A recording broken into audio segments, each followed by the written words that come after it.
Okay, so what I'm seeing from Royce's supporters is that he's not meaning to hurt me. This is just his job. He's making fun of the mentally unwell. And there's this monologue by Craig Ferguson from years ago about Britney Spears that I guess he should hear, or all of you should hear. Hold on, let's see who's terrorizing me now.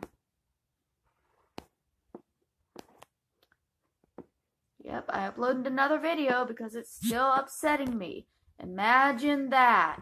When you bother a mentally unwell person and it ruminates in their mind and it upsets them and it keeps going on and on and on and on and on in their mind. Imagine. Anyways. This was a decade or so ago when Britney Spears was having her breakdown and Craig Ferguson decided he wasn't going to make fun of her anymore because she very clearly needed help. And he didn't want to use his platform to be making fun of somebody and laughing at somebody who very clearly needed help. Royce has a platform of 7,000 subscribers. And he is using it to belittle and laugh at somebody who very clearly needs help. Y'all could say he's doing it to help me all he wants, but he is not helping me. He's helping himself. Y'all are paying him to terrorize me. So just listen to what Craig Ferguson has to say on the idea of making fun of the mentally unwell for profit. It's a great day for America, everybody. Happy President's Day, everyone. Happy President's Day. It's a great day to celebrate this great country and the freedom of speech for which we are so rightly famous.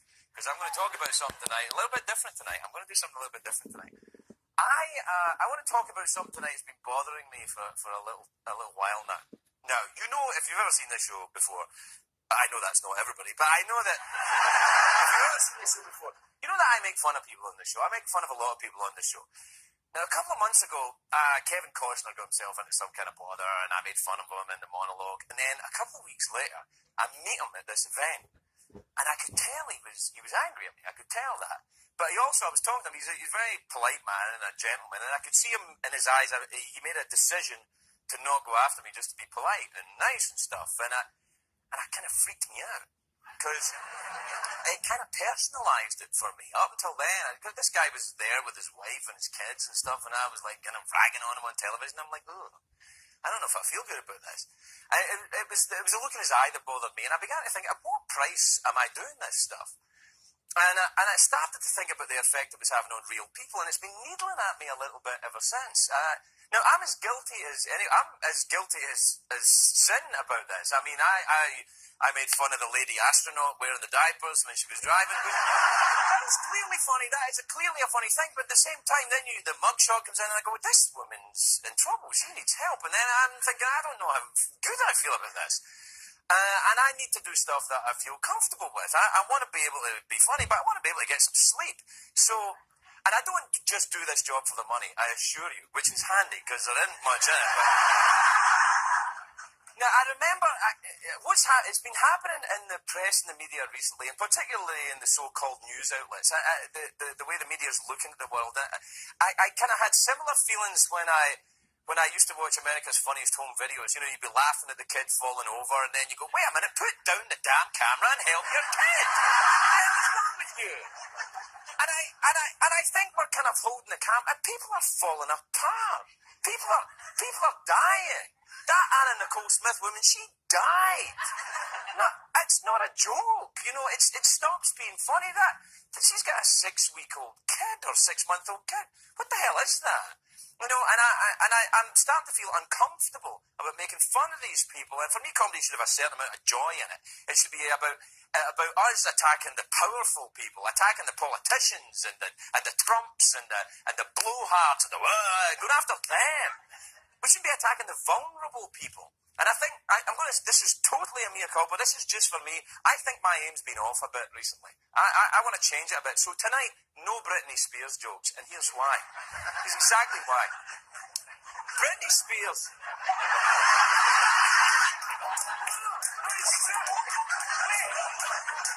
I'm not doing them. Listen, when the kind of weekend she had, she was checking in out of rehab, she was shaving her head, getting tattoos. That's what she was doing this weekend. This Sunday, I was 15 years sober. So I looked at her weekend, and I looked at my own weekend, and I thought, I'd rather have my weekend. But what she's going through reminds me of what I was doing. It's an anniversary. You start to think about it. It reminds me of where I was 15 years ago when I was living like that. Now, I'm not saying Britney Spears is an alcoholic. I don't know if she's an alcoholic or not. But she clearly needs help. And now, what I do here is I speak for myself. There's speculation. There's always speculation if you're on television about somebody's behind it, the corporation, the production people. This is me. All right? It's me and you, right? I'm trying to be honest with you. I'm not an expert on alcoholism or anything else, but I am an expert on my own story. I was there when it happened. Well, I was present. The tape recorder wasn't running until February the 18th, 1992. And it made me think about the last Christmas that I had when I was a drinking man. Hopefully the last one I was a drinking man. I was in a terrible mess. I wasn't shaving my head, getting tattoos. I saved that for later. I got that from my midlife crisis. But when I got sober, I was a bit older than Brittany. I was 29. And Christmas morning, before I got sober, I had been in an all-night bender. And I woke up in a room above a bar. I'd been in that pub the night before. It was Christmas Eve. I was going to have a drink and then go home. I was in London. I was going to go to Scotland, but, the one thing led to another. I stayed in the room above a pub, and I woke up on Christmas morning, and I was soaked in my own urine. At least I think it was mine. I can't be certain. I couldn't say with total honesty that it was my urine. I didn't have it tested, is what I'm saying. I hope to this day it was mine. Anyway, I woke up that morning. Now, this is the mind of an alcoholic. I woke up that morning, Christmas morning, and I thought, I can't do this anymore. I'm going to kill myself today. I'm going to do it today. And what I did was, I thought, I made a plan as I'm getting myself together. I thought, I'll go down to Tower Bridge in London, which is the one that goes, that one, and I'll swan dive to my death. I don't know how to swan dive, but I was going to do it. And I thought, by doing this, I'll show them. I didn't even know who they were, but I was going to show them. I was desperate. I was desperately confused and desperately twisted and turned upside down by whatever the hell was going on in my head. And on the way out of the bar, Tommy, the barman that I'd been drinking with, he was kind of playing around at the bar. He was getting drinks together at the bar in the morning. Now, he had slept behind the bar all night. I'm not saying he's an alcoholic, but he slept behind the bar all night. He was an Irish fella, Tommy, and he said to me, "Where are you going?" And I didn't want to cause a fuss and say, "Well, I'm going to go to Tower Bridge one day and kill myself." So I said, "I'm going home." He said, "To Scotland?" I said, "Yeah." He said, "Well, there's no transport. It's Christmas. You can't get a bus. The planes aren't running. You can't go anywhere." I said, "Just let me go, Tommy, will you?" And he said, "Well, before you go, have a glass of sherry for Christmas morning." And I said, "Oh, all right." So he poured me the type of glass of sherry that only an alcoholic would pour you, a venti sherry, they would call it in Starbucks. And I had my glass of sherry, and, one thing led to another, and I forgot to kill myself that day. Here's the important point. The alcohol saved my life. I was self-medicating. I'm an alcoholic. I needed alcohol. I needed something, And from that point on, until February the 18th the following year, it's all a bit foggy. I would wake up and play. I was on a wild bender. I was doing stand-up gigs, apparently. I wish we had tapes of that. I'm sure they were hilarious. Anyway, on the day I finally decided to stop, I called a friend of mine who had disappeared out of the pub world and gotten sober. There was scuttlebutt about him in the bars. And I called him up and I said, I need help. And he said, "Yeah, I've been expecting this call." And he got me into a rehab. And it wasn't like the way the rehab is, or portrayed in the news outlets at the moment, with all the kind of, Lindsay Lohans and fabulous people all get. My roommate in rehab was a 65-year-old vicar, a priest from the Church of England, who was getting, he said, yes, well, the thing is, Craig, the parishioners were complaining that all the communion wine was going missing. It's true. And also, an old lady said that there was a hobo sleeping in the church graveyard. I had to pretend to go and look for him, but it was me. And so what happened is, I stuck with it. Now there is a myth that goes around popular culture, I think, right now as well, which is that alcoholism can be cured by a 28 stint in rehab. I'm sorry to annoy the senseless, but that is horse. That is horse. It is not my experience. And for me, there's two types of rehab clinics. There's the good ones that say to you, you've done your 28 days. This is the beginning. You now have a lifetime of vigilance. This is a chronic condition that you're going to have to manage deal with the rest of your life. And the bad ones, the bad rehab centers will say, you're good, off you go. The Reverend Ted Haggart, for example, when he gets out of the rehab and is cured of his gayness, this is clearly an unscrupulous bunch of people running that rehab. The point I'm trying to make to you is this. Now, I have been sober 15 years. There is absolutely no way I have a drinking problem. I don't have a drinking problem. I can get one fast, but I don't have a drinking problem. I have a thinking problem. I'm 15 years sober. Last week, right, I find out that Guinness has 125 calories a pint, and without a word of a lie, I'm thinking, maybe I should go on a diet. That's clearly insane. What Guinness did to me, and I'm thinking, well, it's only 125 calories. What can possibly go wrong?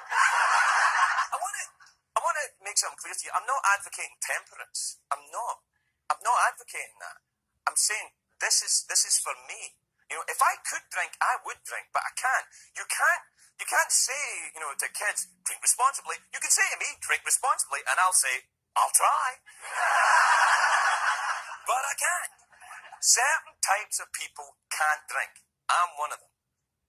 I threw in the towel with alcoholism 15 years ago, and I've been trying for the last 15 years to get little bits of it back. And it looks to me a little bit that Britney Spears has a similar problem going on with alcohol. This woman has 2 kids. She's 25 years old. She's a baby herself.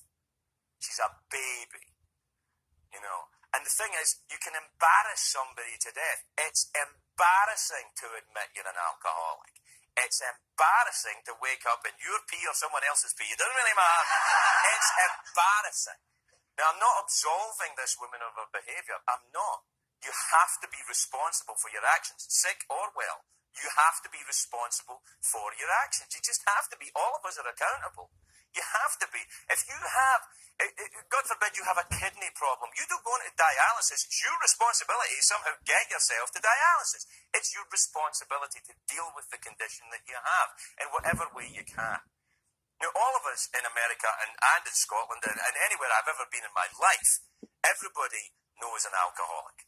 They're either they've worked for one, or they have one work for them. They have a parent or a sibling or a child. Everybody. There's not one of us. It does a friend. God forbid some of you poor people are married to them. You know what it's like. Now, I have found this. You can't beat it with money. If you could beat this rap with money, rich people wouldn't die. You can't. For me, only for me, and I only speak for myself, so I'm going to stress this to you, I have found that the only way I could deal with it is find other people who had similar experiences and talk to them. It doesn't cost anything. It doesn't cost a thing. And they're very, very easy to find. They're very near the front of the telephone book. Good luck. Okay, so now I know a lot of you are going to immediately jump on the fact that he's saying, but you have to be responsible for yourself. You have to be responsible for your own actions and that. And I agree that you are responsible for your actions. I am responsible for my actions. Royce is responsible for the fact that he is knowingly mocking mentally unwell people on his channel. And you may not be aware that you're hurting somebody, but why are you making fun of specifically the weaker of, why are you making fun of weak-minded, sick individuals and then expecting them to take it with a grain of salt and just let it roll off their back?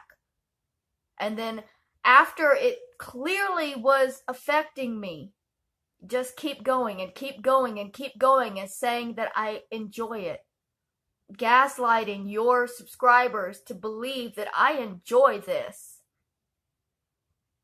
The constant pain that I live in is not a choice.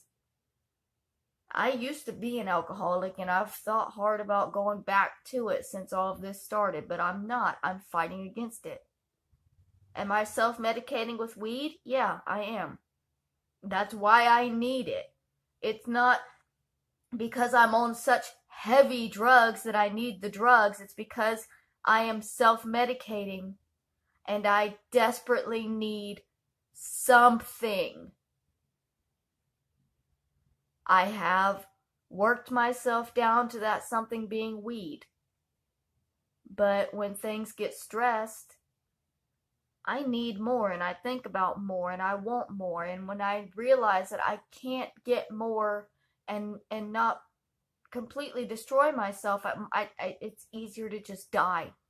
I literally just want to fucking die and not hurt anymore and not be laughed at anymore. I've been fighting for so long to just be a real person. YouTube was my place. I don't have anybody in real life I can talk to except my therapist, who I talk to once a week. YouTube was my place before, and now because this talk show host has decided he thinks it's funny to laugh at the crazy people, my safe place has been taken away. And they're saying, well, that's how commentary works. They can use your videos and do whatever they want. And yeah, okay, I get that.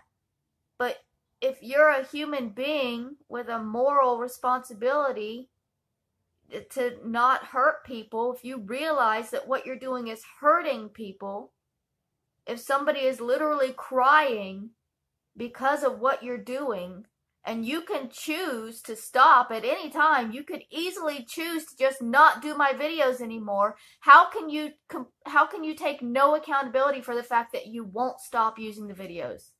That you don't care how much it's hurting me? You just keep pushing and expecting me to not keep escalating. How? Like, you have a large platform and you're using it to destroy somebody who has literally nothing in this world. All I had was a couple of people on here to vent to and Pokemon. And now because you want to come on with your 7,000 subscribers and laugh at me, I can't have that anymore. I have to wake up every day being made fun of, being laughed at. And you don't even care how hard that is on my progress with my mental health. You're just going to keep defending the fact that you're allowed to use my videos. You're allowed to say whatever you want about me, regardless of how much it hurts me. It doesn't matter. Because it's just your job to talk about crazy people and make fun of crazy people. And if those crazy people injure themselves because they can't handle being talked about and laughed about anymore and called a liar when they're not lying, well, that's their fault, isn't it? They shouldn't be crazy if they don't want people making fun of them, right?